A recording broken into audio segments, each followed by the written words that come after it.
আচ্ছা এবার করো, শুরু করো। সেকেন্ড এক্সপেরিমেন্টে আমার মেইনলি আমি সার্কিট সাজাইলাম ফার্স্টে। হ্যাঁ এটা 1 কে রোদ। আচ্ছা, ওই তো পরপর এটা যেটা 2.2 ছবি অনুযায়ী আছে ওভাবে সাজাইলাম ছবি অনুযায়ী সাজাইলাম। সিরিজ। হ্যাঁ Series। ওকে, এরপর দুই সাজানোর পাশে পর হচ্ছে কানেকশন দিলাম। connection দিলাম। ওকে, দেওয়ার পরে হচ্ছে এখন প্রত্যেকটা ভোল্টেজ হচ্ছে এখানে 20।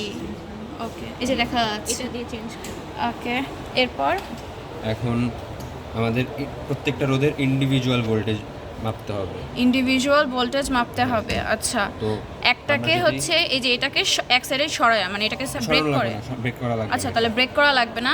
যেমন এই যে দেখ, ধর এইটার ভোল্টেজ কি, এই যে এটার দুই পাশে যেটা না, হ্যাঁ হ্যাঁ, এটার ভোল্টেজ এটার দুই পাশে যেটা, আচ্ছা, আচ্ছা। এটার ভোল্টেজ এটার দুই পাশে, সিরিজে তো ভোল্টেজ আলাদা, তাহলে যেটার জন্য সেটার সেটার দুই পাশে। তো এটার এটার দুই পাশে এখানে একটা আর এখানে একটা দিলাম, এটার হ্যাঁ। ভোল্টেজ আসবে যে 2.46। আচ্ছা, তাহলে এটা ইন্ডিভিজুয়াল ভোল্টেজ।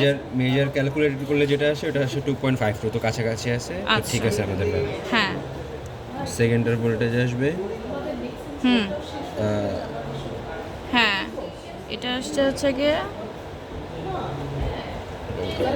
এটা আবার ঘুরায় ঠিক করতে, কোনটা? মানে যে কোনো আরেকটা তিনি আবার ভোল্টেজ যাবে।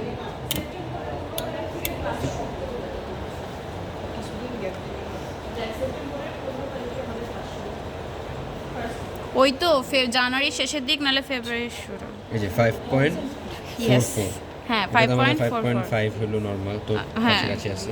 আচ্ছা, ঠিক আছে, এবার থার্ড এরটা আবার এখানে